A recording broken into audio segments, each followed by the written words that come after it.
Hello, everyone, and welcome to the 5th episode of the Gospel Tech Podcast. Thank you to everyone who's made this possible. Today, you are going to hear an interview with my good friend Justin Pavey, who also happens to be my brother-in-law, and we are going to be extending this conversation from last week of which video games do we choose and how do we know what's healthy for our kids, as Justin and I have what we're going to call tech testimonies.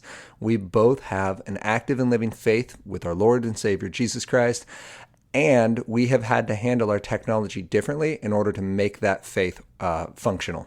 So Justin and I are going to kind of talk through what does this look like as adults. This is not the only content we are going to cover in the Gospel Tech Podcast, but since we are addressing one of the largest questions we get asked by parents last week of what games should my kids play, I thought this would be an interesting extension. We're both in our late 30s, our early 40s, really early, and we are adult nerds. We like video games. We find this entertaining. We like to kind of have that be part of our enjoyment in life, but we have to put boundaries that are faithful to who and what God has called us to.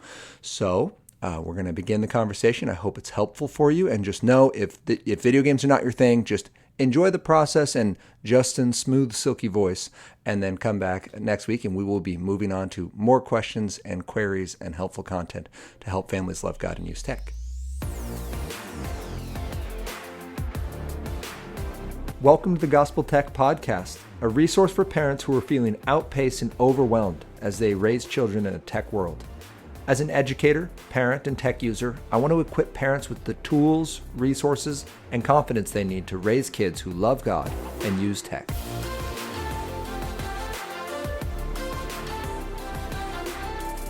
Hello, everyone, and welcome to the Gospel Tech Podcast. Today, we have a special guest on with us. Justin Pavey is here. Hey, Justin. Hey, how's it going? Going real well. Excited to have you here. Just want to, real quick, before we jump into everything, thank you all for listening. Wanted to remind you all that Gospel Tech is an extension out of Flint and Iron, a ministry my wife and I started a couple years ago, focused on sparking positive purpose in youth. And if you enjoy what we're doing here, we would love for you to review us, go to iTunes or wherever you downloaded this app from, rate and review. It helps us make sure we're being a useful resource, and it also helps others find us so they can have us as a resource and we can continue to help families raise kids who love God and use tech. Today's episode is going to be focused on this idea of tech testimonies. So Justin and I go way back as gamers. We're kind of at that generation where we were just past Atari, so it's now a family entertainment system, right? The NES, the Nintendo Entertainment System, was brought into our homes at young ages, and we've grown up well into adulthood now where this is a thing, right? And it's now a billion-dollar industry, and it's quite different than it was when we were growing up. So we're going to talk about what does that look like as men who love God, love our families, but also are super enthralled with this tech world. What does that look like for us? And we're going to hear mainly from Justin because you'll hear from me a lot. As we go through some of our housekeeping things, I would just like to let you know if you love what we're saying or you have any questions or you'd like to reach out to us directly, you can either email me at nathan@flintandiron.org or you can send a direct message, just Flint and Iron, through Instagram or Facebook, and we do receive those directly. We will get back to you personally, and we love having those conversations because that's what helps us ask great questions to make sure that this isn't just us talking to ourselves. So with that in mind, Justin, welcome. Yes. I would just want to know, I guess let me tell everyone this. I introduced you twice now without actually letting you speak. So we know each other primarily through marriage. So I have 4 sisters. Justin is married to Nicole, the third of 4. I'm the middle child. The more you get to know me, you will find that probably explains a lot about me. So Justin and Nicole have been married. How long have you guys been married now? It'll be 13 years in July. That's fantastic. Congratulations. And you have how many offspring? 4. Yes. Give us their names because this is it's a poetic experience.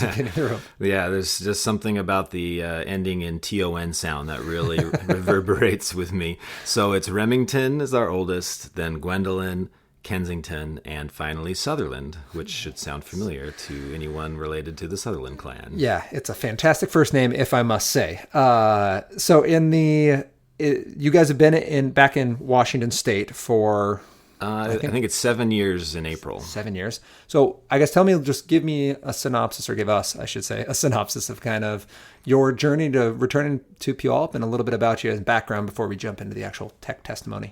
Yeah, so for those who do know me, I've had a pretty wild and varied work history, and it's led me to lots of interesting places. I've done everything from bag groceries at a really low-rent, low-end grocery store. Not to be named. Not to be named. Chain. Exactly. But to also doing counterterrorism work for the CIA in Virginia and in some really, really cruddy countries. So yeah, right when Nicole and I met and got married, I dragged her across the country to live out there in the DC area. We were there for 6 years, and then kind of felt the call of the family to come back.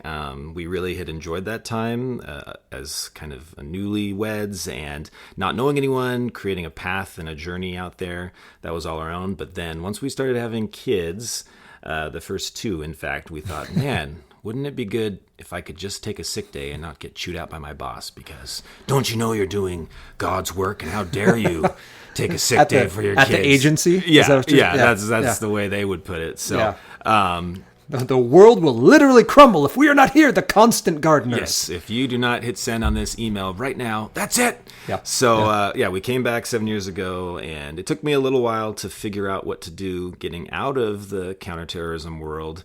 But ultimately, I just found a great company in a local town here, and I've just been growing in a totally new non-secret secret squirrel type industry.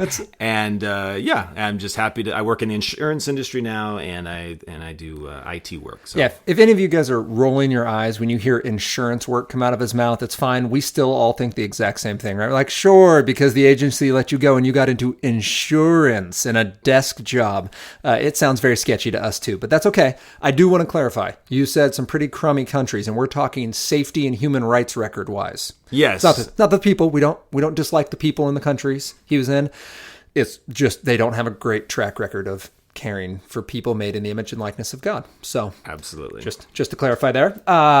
So that is, we are so happy to have you guys back in town. It's been a blast. So we have a 6, 4, and 9-month-old. So Owen, Henry, and Hadley, and Owen and Henry love cousin time, and it's so awesome having you guys around. And we get to do stuff like this, where I get to pick your brain on tech stuff. So you are now an adult man with offspring living in a digital world. Yep. When did you first start using tech? Like, what's your first kind of tech for entertainment memory? Yeah, so my dad had an Apple IIe, which was floppy disk driven. And I have a distinct memory of collecting lots and lots of floppy disks. If you don't know what a floppy disk is, do a quick Google search. You will laugh at how worthless they were. But literally an entire game would sit on a disk. And so we just had dozens and dozens. And the first memory I have was that Apple IIe was green and black. 2 colors, well, really 1 color, green. The default was black. And I remember my dad found some old beat up TV, and we figured out, I don't even know what kind of cords or cables it was. They, I'm sure, don't exist and haven't for 30 years. But we plugged it into a TV, and it went from green and black to having 8 colors. Yes. And so then I just went through his whole library of random 2-button joystick games just to see which ones could actually handle color, and it was mind-blowing. Just seeing 7 new colors was life-changing. It's a huge deal. It boggles the mind. Would you remember one game specifically that like when you saw it in 8 colors, you were like, yes, this is as it should be? Oh yeah, I remember a game called Grotto Run, and basically I guess nowadays it'd be considered a roguelike. Maybe every game was considered a roguelike then, but essentially you just scrolled from left to right, and it went super fast. You're in some sort of spaceship in a grotto. Okay. And so there was in a grotto? Yeah, there was an ever-changing landscape that you had to avoid, and you could shoot stuff. Okay. And basically you could survive about 30 seconds. And then you'd crash and you'd try it again. And even though you could memorize all the patterns, it's just like all games then, it seemed like they were made to be impossible, or they just didn't really care. Yeah. But it looked great. It moved fast. And I mean, a name like Grotto Run, like I said, I can recall that instantly 30 plus years later. Yeah. And so as you're now, like, you're an adult, how did your faith and your love of tech kind of develop with each other? Like, when did they help each other, I guess? When did tech pose a benefit to your faith? And when did you find that you kind of had to submit your tech love to God because it was distracting you or getting in the way of your love of God? Yeah, for a long time, I would say they, in an unhealthy way, were in totally different orbits. And this is something you know about me. I've had a hard time my whole life with compartmentalizing, putting different parts of your life into little sections and never letting them cross paths. Or at least pretending that they never cross paths. Yeah. So for many years, I never thought of anything about playing video games or whatever. It just didn't connect with any other part of my life. But I remember one time in high school, I had a friend of mine, and he went on this long exposition about how he was sure that if Jesus were alive today, we're on Earth today. Let me be clear, good call. And not cultish here. Yeah, thank you. Not being sacrilegious here. Yeah, that he would like hang out at arcades and he would just love video games, and it was this whole thing. Basically, he was just trying to justify why he loved like violent video games and murder, death, kill, and shooting people up. Sure, because Jesus would. Obviously. And my other friend and I were like, what? But for me, it was kind of like I didn't want to think about Jesus and gaming in the same sentence. Okay. So it made me feel really uncomfortable because I was like, ooh, what do I really want to think about what he would think about or say? And, oh, wait, but he knows what I'm doing and what I'm thinking. Oh, and they're one of those spirals. But that was the first time I'd ever really been required to think about them together and not just kind of hide the two different parts of my life from each other. So after that, it became more and more self-reflection. Like, well, what is it about these games that I like, whether it's an RPG or a shooter or whatever, and why is this so appealing? And so over time, what I've seen, and this is true for all sorts of entertainment, you think about the movies you like or the books you read. For me, those are all in the nerd category, fantasy, sci-fi, etc. And it's like, well, what is appealing? And more I've realized it's like you're searching for that true hero, that true king. Yeah. And it's easy to search for him in the wrong place. And so, I bristle at the thought of like escapism or people who just want to escape life. But I realized for long stretches, that's all it was for me was, oh, I wish I could do this. Oh, wouldn't life be better if you could do that?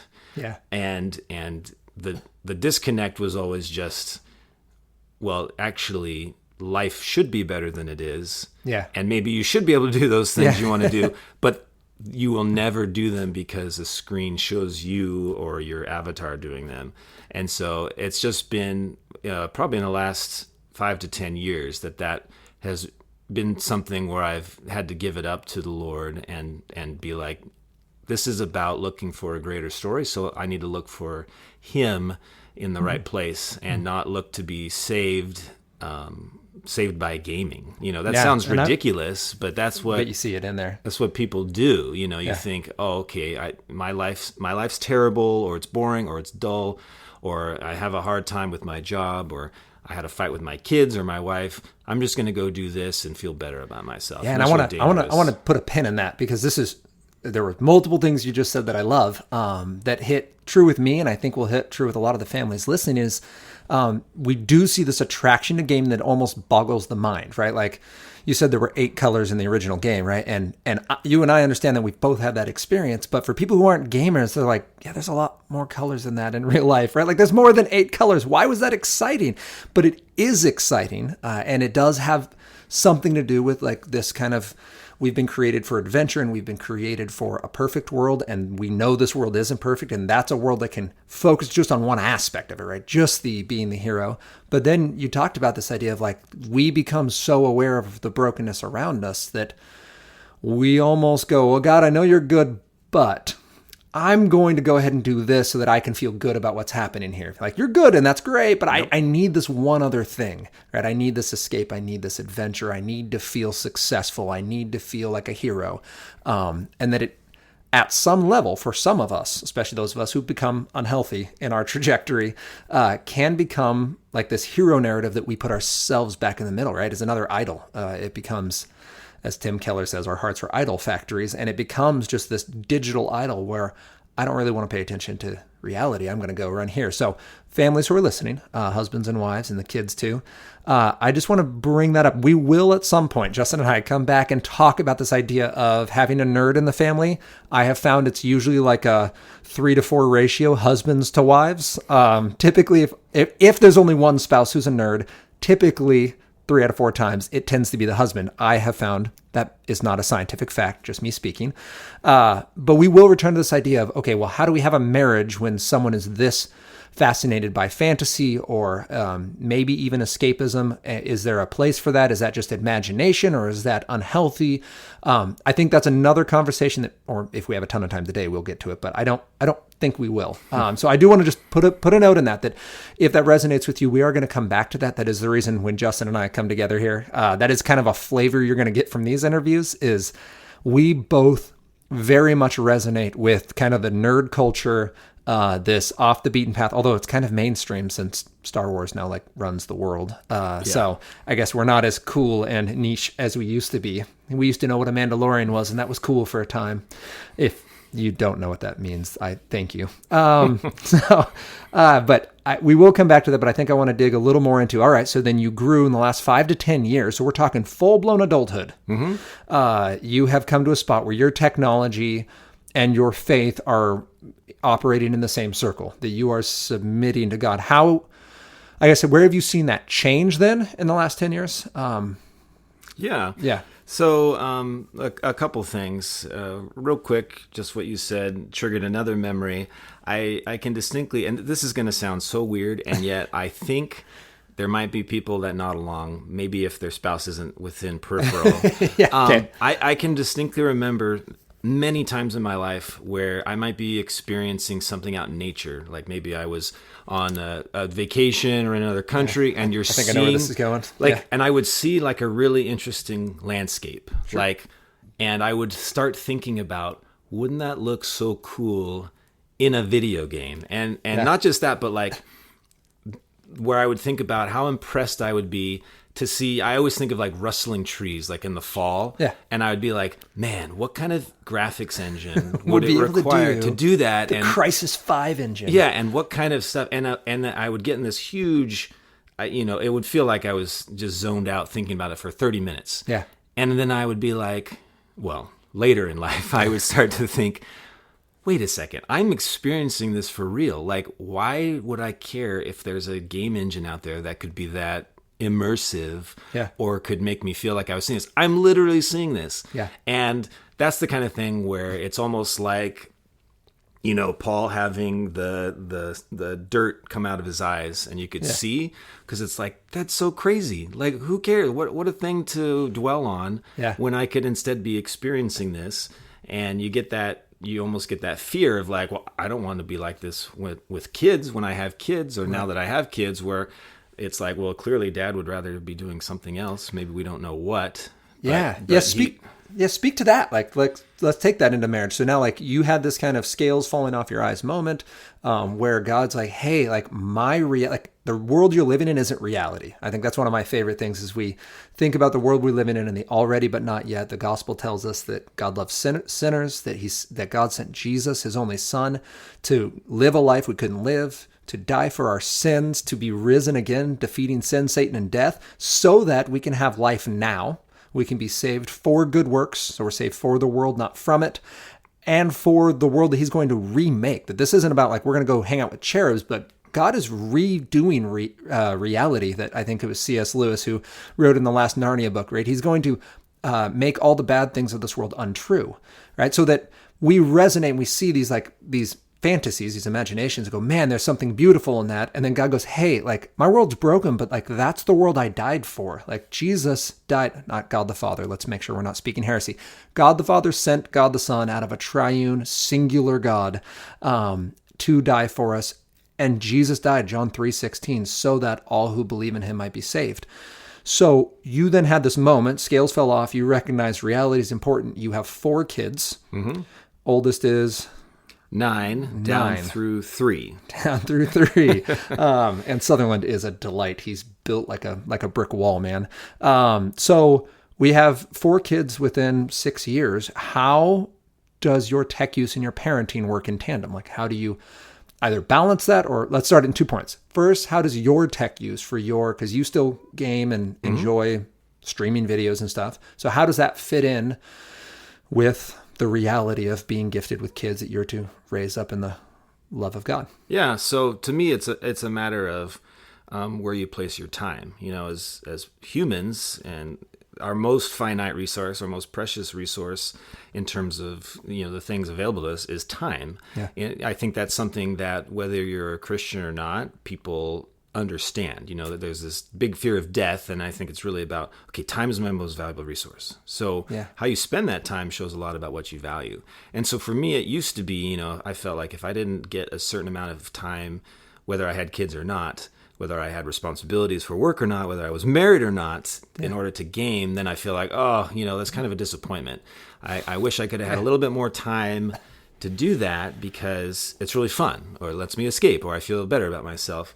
And so, obviously, we talked earlier that's like an ever diminishing, the law of ever diminishing returns. The more you get of something, whatever it is, the less and less and less you get out of it. And then it takes more and more to get it. So eventually, obviously, when you get to be a parent and a husband or wife, you have all these responsibilities that are incompatible or inconsistent with just something that you just previously might have poured tons and tons of time into. So where I've really seen my heart change is just this sense of like, my time is my own and I better get to do what I want to do, whether it's read a good book or play video games, or if dad doesn't get his quota, then everybody's going to pay, I don't feel like I ever conveyed that to that degree, but it's easy to have that similar attitude, but maybe just not, maybe be sneakier with it. Sure.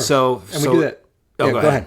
Oh, I was just saying, so for me now, it's just a matter of like, there's plenty of days where I don't play video games or do other things that I would have previously thought, these are my due, I better get these. Right. And it's like, it doesn't matter anymore. And that's totally transformational of the Holy Spirit, because that's not something where I just, tried really hard and it took forever, or I gave it up for Lent and then miraculously I suddenly had the inner strength to do it. Okay. It was really just like realizing like, if I didn't wake up before my kids woke up and we go straight into the daily routine, like, that's fine. I'm spending time with my kids, and it's not like, oh man, I better set my watch so I can make sure I wake up early enough so I can play games and relax, get ready for the day before the hustle and bustle starts. So 2 things. 1, you used to get your personal tech time before your kids were up? Yeah, so I've always been somebody who wakes up really early, and so that wasn't a struggle. I'm not one who sets their watch or typically has alarms. That's not a struggle.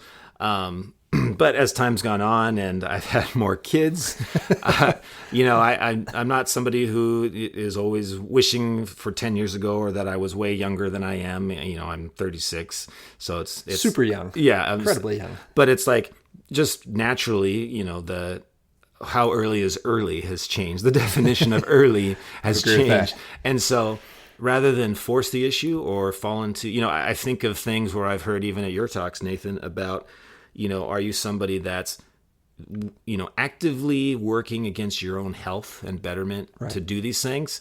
And it's like, oh, I don't want to be somebody who's like taking time out of sleep or like literally, there's all these studies that show what missing sleep can do. And people miss it for a lot of reasons, but it's like, are you going to basically be killing yourself or shortening that resource, shortening your lifespan just so that you can have some me time? Right. And that, I think that then splits into two as well. So I'll tell them up front, and then I want you to kind of tackle them separately. But the first would be, all right, so then what do you do for the me time? Like you mentioned, if you miss time, like some people are like, no, I need this time to recharge. I was at a talk this last week, finished the workshop. Mom comes up to me and says, hey, my husband gets home from his, 10-hour work shift, and he says, I need 2.5 hours of gaming. The games aren't things that their little 5 and 7-year-old can be around.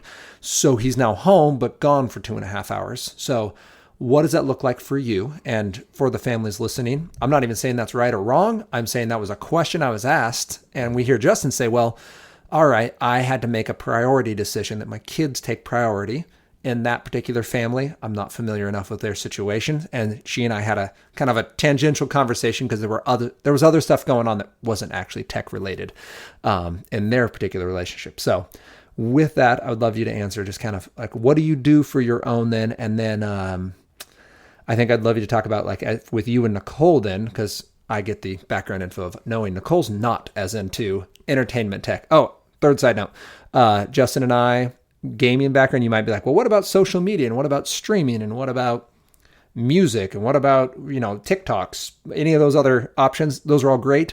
We don't have a lot of experience with that, mainly because social media is like 11 years old or whatever, whenever Facebook came out, 12 years old.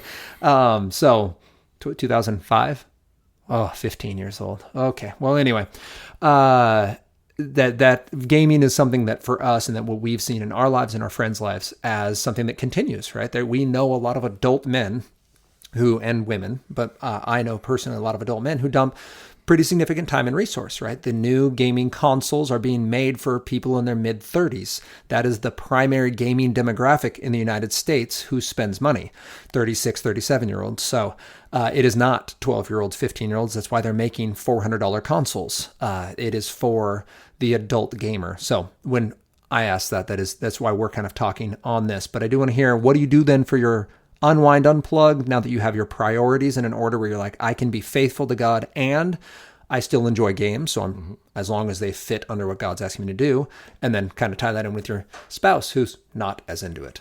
Yeah. So just that anecdote you just shared about that husband, I mean, that hurts my heart like that. Yeah. I'd say I weep for that family, for those children, just in terms of hearing about, like I said, I don't know these people at all. I don't know that situation, but just hearing that somebody feels like that's what they need to do in order to function or to feel good about themselves is a really sad situation. And that's the kind of thing that I would, if it was me, I would react violently against that. But that comes from, some of the experiences I've had. But I guess what I'm trying to say is I would never want to be in a situation where I'd never want to put my family in a situation where they feel like they're getting set aside. And so I think it gets back to that notion of like, where do you get your value? Where do you get your identity? We talk about these things at our church all the time, but you keep going back to the trough because it's always a battle. It's like you don't get your identity and your value from experiencing things in video games or from getting the highest score in a multiplayer experience, or even that shared camaraderie if maybe you play with a bunch of friends, and that's a big push in the industry over the last few years. It's like, are those things really more valuable than those other things that are going in your life and the things that the Lord's put in your life? And so for me, it's like, I guess the consequence is the infamous backlog. I grew up as a PC gamer. It's still kind of my sweet spot. Okay. I do have consoles, but I'm a old, it's a pretty inappropriate term nowadays, but they used to always say it was the master race was PC gamers. It is a mildly inappropriate term these days. Thank you for recognizing that. Yes, so it's not one that I'm pushing or saying, but I used to get it. PC players generally think they're better than everybody. Yes. Like that's what that's trying to get at. Elitist. They're very elitist. They have fancy, newfangled technologies that cost way more than everyone else's. Yes. And they get to hide by themselves in a cave somewhere with high-speed internet. Oh, yeah. You mean you didn't build your own PlayStation 4? Oh, that's interesting. In a basement? Yeah. Oh, it only has 4 gigs. How dare you? So, anyway. You're so hoity-toity. Yeah. So for me, it's the... oh, man, I'm getting myself off track here with the PC thing. But now that I'm thinking about all the components in my computer. All right. No, is just... going to bring Nicole in and interview her on your gaming. I think that's what we're going to do. Yeah.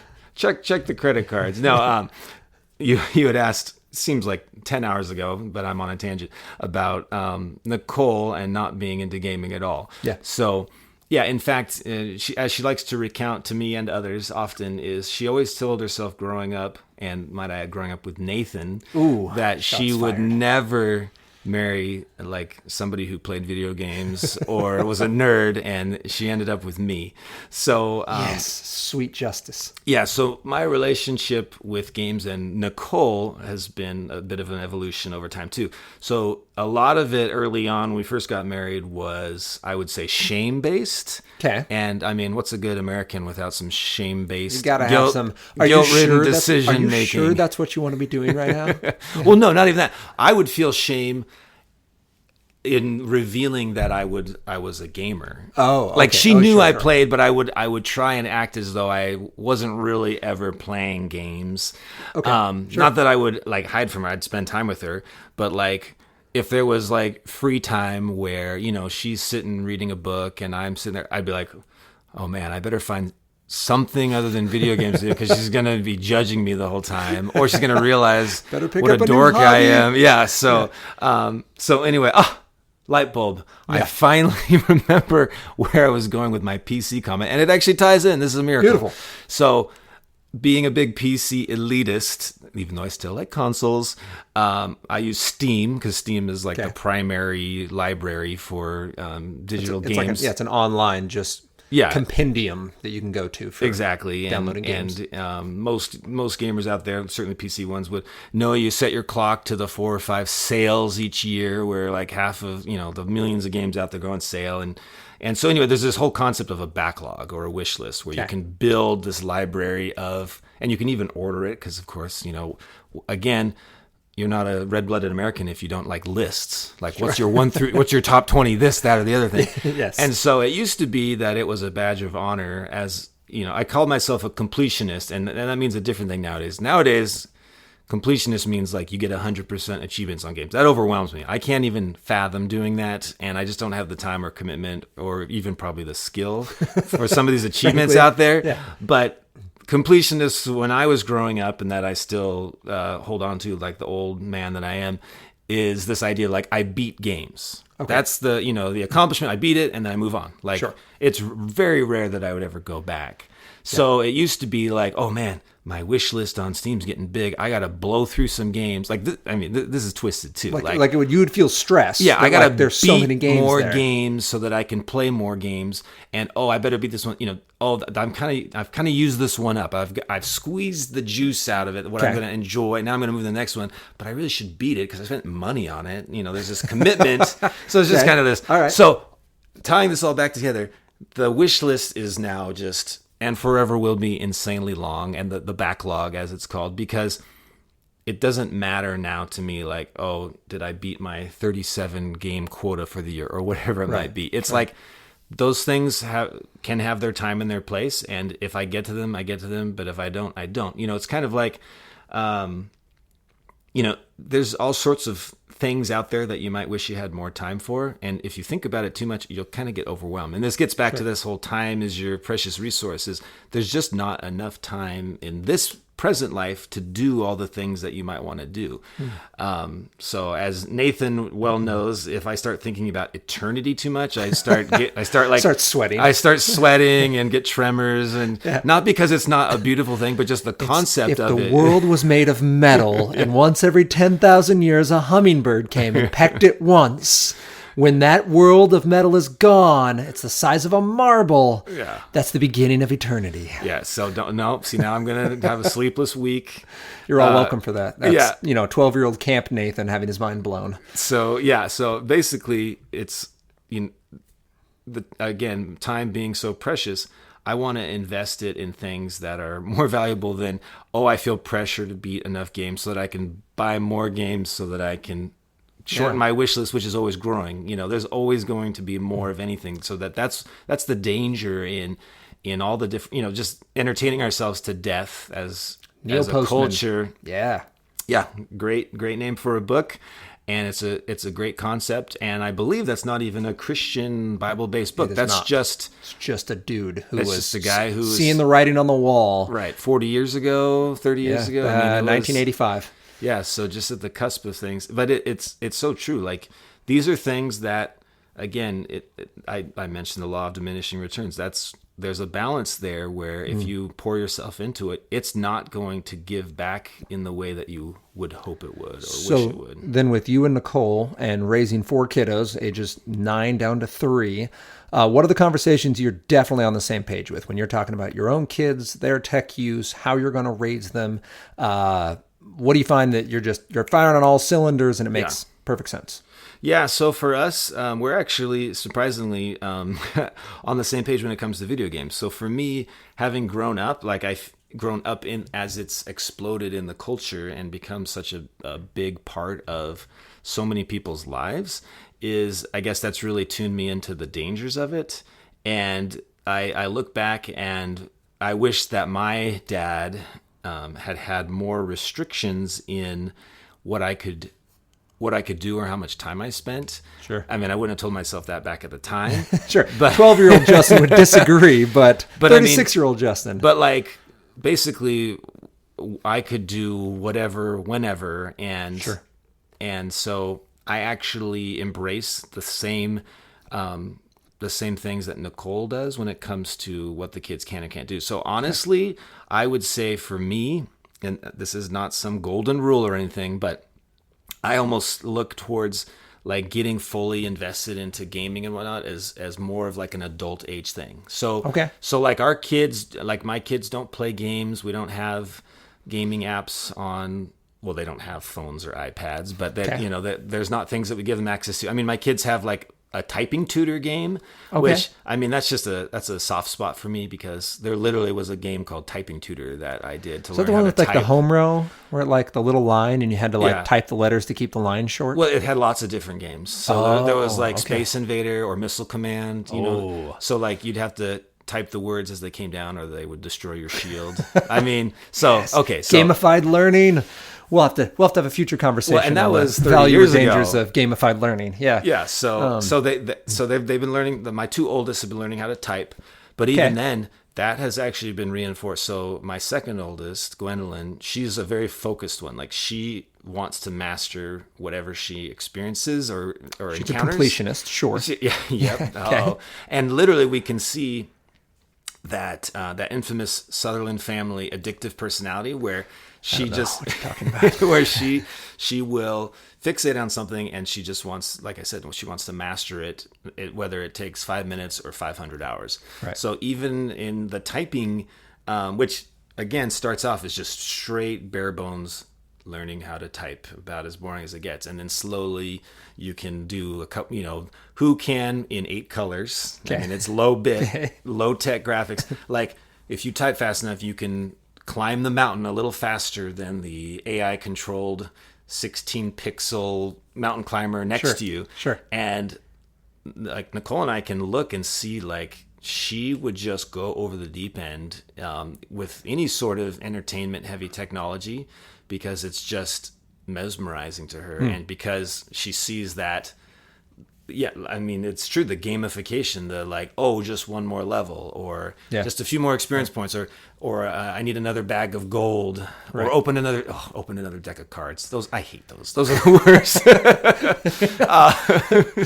So it's really interesting. So in that regard, we're on the same page of like, okay, it's not like we've sat down and been like, video games are forbidden in this house. I mean, that'd be a little hypocritical because Dad plays games. So how does that work out? Because that's where I was going to ask next is, all right, so your kids don't have any video games other than like a couple entertainment or educational ones. Your 9-year-old doesn't play games. So how does that, like, does he ask to play? Is that like, what does the next step look like for you guys? So it's interesting because our oldest is our most compliant, our most unwilling to push boundaries. Okay. Unlike second oldest. Okay. I'm not going to talk about third. Oh man, that's come on, Kinsey. So he's basically I explained to him in younger terms what I just said now, which is these are things that I do as an adult. I'm more aware of the consequences. I'm more aware of what they're doing behind the scenes. Whether it's a game that you're playing or the commercials you see on TV. Sure. Not that my kids they only really see commercials during NFL season because, it's like a Netflix generation. So right. they're like, what is this really weird Why did they thing? stop This show? is so There's boring. Random people walking around. And so what I tell them, because now they're kind of like, oh, I can't wait for the next car commercial or whatever. I'm like, uh-oh. And I say to them, like, what's going on behind the scenes? And that's where I feel like as a kid, you don't have much by way of defense against that. Like the messaging or the leveling up. Oh, if I just get that hit that tells me just a little bit more here, and you get that drip drip that says, oh, I feel better now because, but now I need to just go just another turn to see what happens and another, and it, right. Yeah. I feel like you don't have good defense against that or good awareness. And so I've been, unlike when I was first married, I don't hide from my wife or hide from the kids. Oh, no, Dad's not a gamer. Nope, nothing to see here. Sure. All right. So they know that you play games? Yeah. Okay. But they also know that it's something I do I would say in moderation, and oftentimes not at all now, or just in little short supply. Not times when it's, the family's together, we're doing something like, oh, nope, Dad's got to go play. See you in an hour. I don't do things like that. Okay. But like in the morning, if it is a morning where I can actually wake up naturally, and I'm like, oh, I got a little time, I might play a game here. And then Remington's usually first up, and he'll come in, and then that's usually the signal. Okay, it's time to start making breakfast. But he'll see me playing, and he'll just, maybe ask like, "Oh, what is that?" or "Why are you doing that?" or "Why can't I do that?" It's not like a aggressive like, "Why can't I do that?" It's more of a curiosity. Yeah. And that's where I'll just explain. Like I just said, you need to be. To me, I want you to have more mental faculties, more defenses, more understanding of what's going on. And so, that said, it was kind of funny because this last year he went to a friend's birthday party and they were playing Mario Kart, and he was under the impression that... You're talking on the Switch? Yeah, I think it was Mario on Kart the Switch. Switch. Yeah. Okay. And so... The Nintendo Switch, for those of you who don't know, is a handheld console that can also be plugged into a television, use little itty-bitty controllers, and you can all play together. Yeah, Nintendo, going back 25, 30 years, has always been known for having good like party games or multiplayer games like that. Not multiplayer like Destiny or Super, but just like, hey, we're all racing around in Toadstool's go-kart and shooting shells at each other, right? Yeah. Things that I wouldn't even thought of as a kid. Well, he goes to this birthday party. It's a drop-off party. He's old enough now, it's those kind of parties. And then while we're back home, my wife and I are hanging out, and she gets a phone call from the mom who's hosting the party. And she's like, Remington says he's not allowed to participate or play Mario Kart. And I just wanted to confirm, and see, we have him here. And we said, oh, no, you can totally play. But so obviously we had led him to believe like no games in this, there will be no dancing a la Footloose, no dancing in this dancing town. in this house. You're looking at the next professional gamer. He's going to go off the deep end. Yeah. He's going to be so we said, oh no, you can play. And then we kind of said, especially in that, like a social setting, you're having fun together as kids. It's not like, no, you can't. You're damaged goods now. And so it was actually a chance to talk more about that or what our expectations were regarding it. Yeah. So I feel like, we like to emphasize as a couple, like there's so many wonderful things you can do as a kid growing up. Yeah. And the majority of them are not digital experiences. To us, the majority of them are things you can do as a family or being outside or getting into sports or different kinds of activities. So we just want it to be one small aspect of their life. And as they get older, then we will continue to talk about that. But that's where we're at and where we're in solid agreement.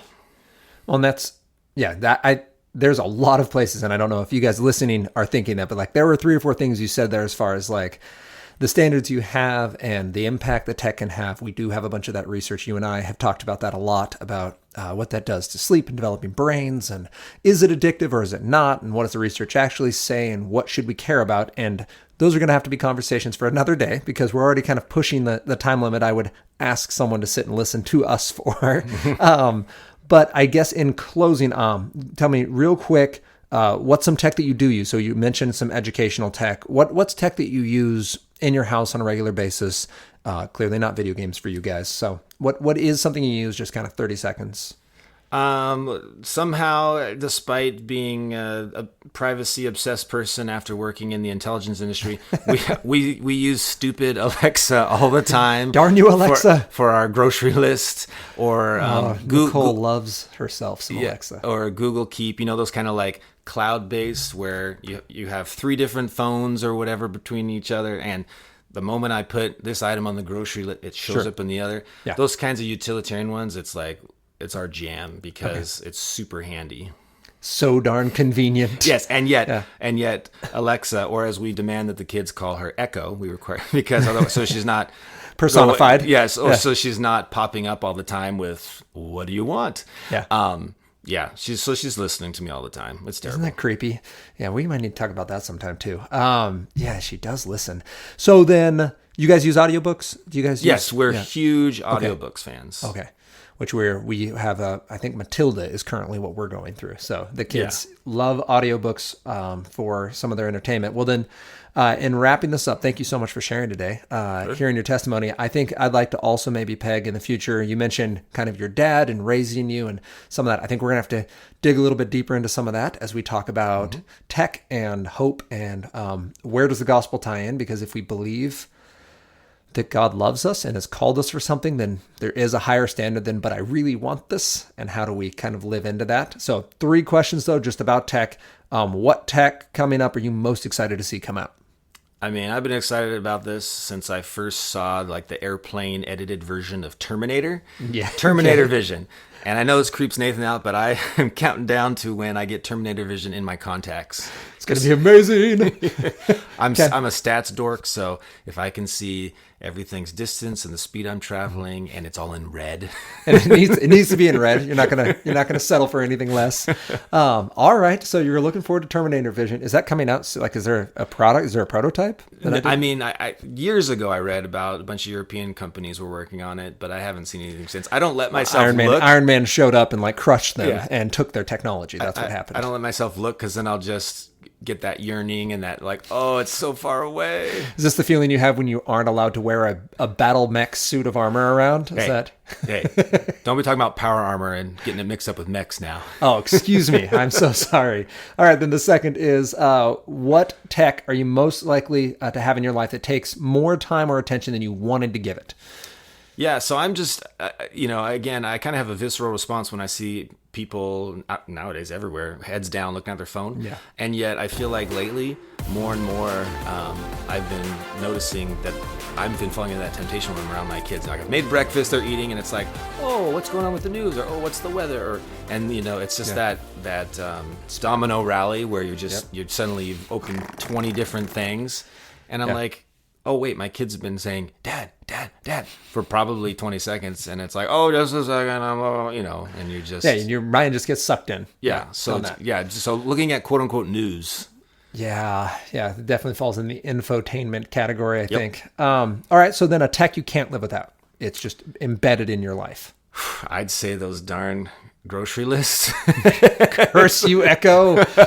Oh man, Nicole for years pushed having like the paper checklist, and I mean we literally would get in these big arguments about that, and she's finally embraced the dark side. Well done. All right. Yeah. Well, thank you everyone for listening. If you would, again, have any questions, you can email us at nathan@flintandiron.org. You can direct message us at Flint and Iron through Facebook or Instagram. Give us your thoughts, your questions, your opinions. Please do rate and review as this helps us reach others. And our hope is that this will be a resource for you guys and for families to help raise kids who love God and use tech. Hope that was encouraging. And thank you, Justin, for being here. Thanks for having me.